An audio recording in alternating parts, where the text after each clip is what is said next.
Hey there, how are ya? Happy Thursday. I pray everybody's having a positive, productive day today so far. I'm running a little bit behind schedule, but we're getting caught up. The daily devotion is uploading now. I've already done the verse of the day and the daily affirmations. Now I'm here to get a chakra wisdom affirmation for Thursday, October 24th, 2024.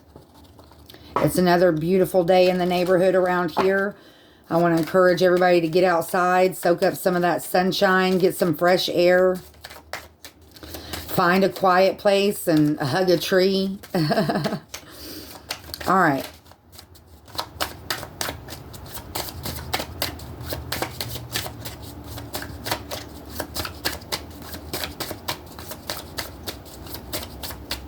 I also want to send loving, healing energy to anybody who's still recovering from the storms. We already got that this week, so I'm not going to keep it. Throat chakra, expressing my feelings. Anybody that's still recovering from the storms, anybody dealing with displacement, homelessness, addiction, depression, anxiety, loss of a loved one, please just know that you're not alone, and I'm just sending you loads of loving, healing energy. All right, we'll take the top one. We'll acknowledge these. I am not a mentor. I am a mentor, not a rescuer. And that one keeps coming out. I need to do that video. Okay. Third chakra, solar plexus, self-worth and self-esteem. 144 on the timer as I say that. I honor myself by doing things that please me, not only those that please others. I am empowered as I release the need to live up to other people's unrealistic expectations of me. When I respect and approve of myself, others will naturally do the same. I teach others how to treat and respect me by how I treat and respect myself. I know I am worthy of love and respect. The boundaries I create with others acknowledge my self-worth. We've talked about that a lot. I don't know necessarily this week, but setting boundaries is very important. Even if it's scary, even if the other people don't appreciate or value your boundaries, don't back down from those boundaries. Just because if you setting boundaries upsets somebody, then that means that somebody is trying to take advantage of you not having boundaries. So keep those boundaries, stand firm, and whatever makes you feel safe, makes you feel happy, helps you love yourself. Acknowledge what those boundaries are. If you have to every day, remind yourself, no, I'm not going to let somebody treat me this way. I'm not going to let somebody talk to me this way. And unfortunately, we end up in circumstances where we feel like we have to bite our tongue and that we can't stand up for ourselves.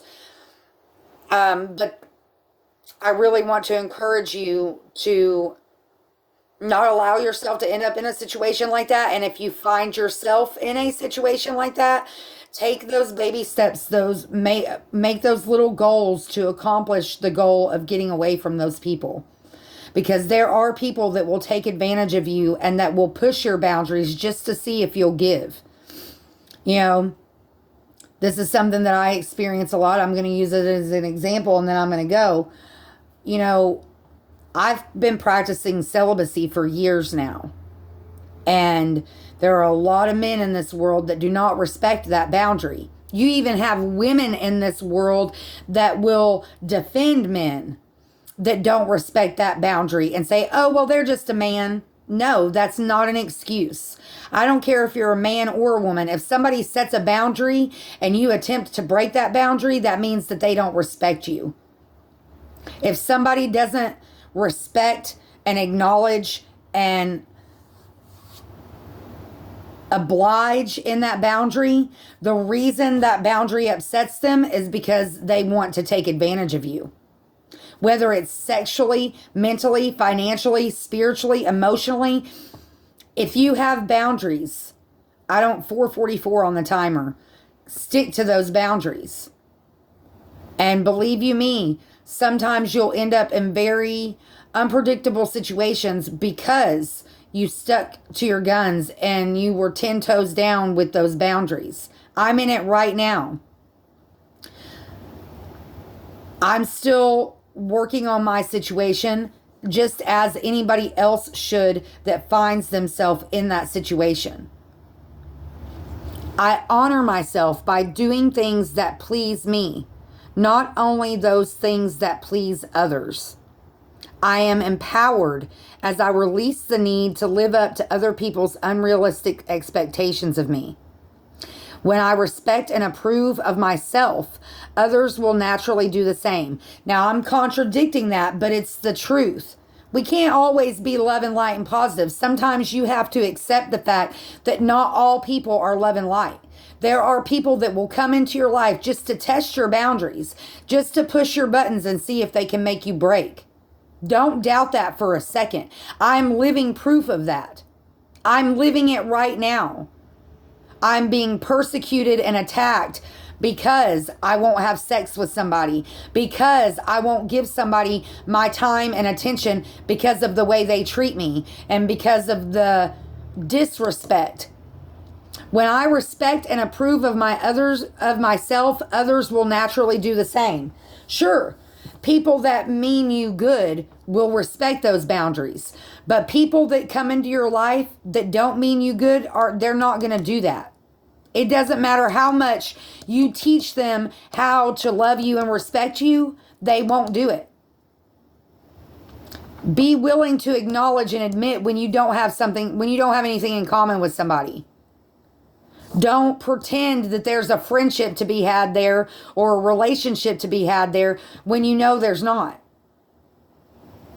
And if it upsets them that you speak that truth, then so be it. That's not your problem. Your responsibility is to yourself, not to others. Don't be a people pleaser, because you're the one that'll get hurt in the end. As always, be grateful for what you have, the big, the small, and the blessings yet to come. If you see a need out there today, tomorrow, next week, if there's any possible way that you can fill that need, please do so. You may not only better their day, but you could possibly change their life. And you never know the impact it could have on yours. As always, be blessed, find peace, and I'll see you next time.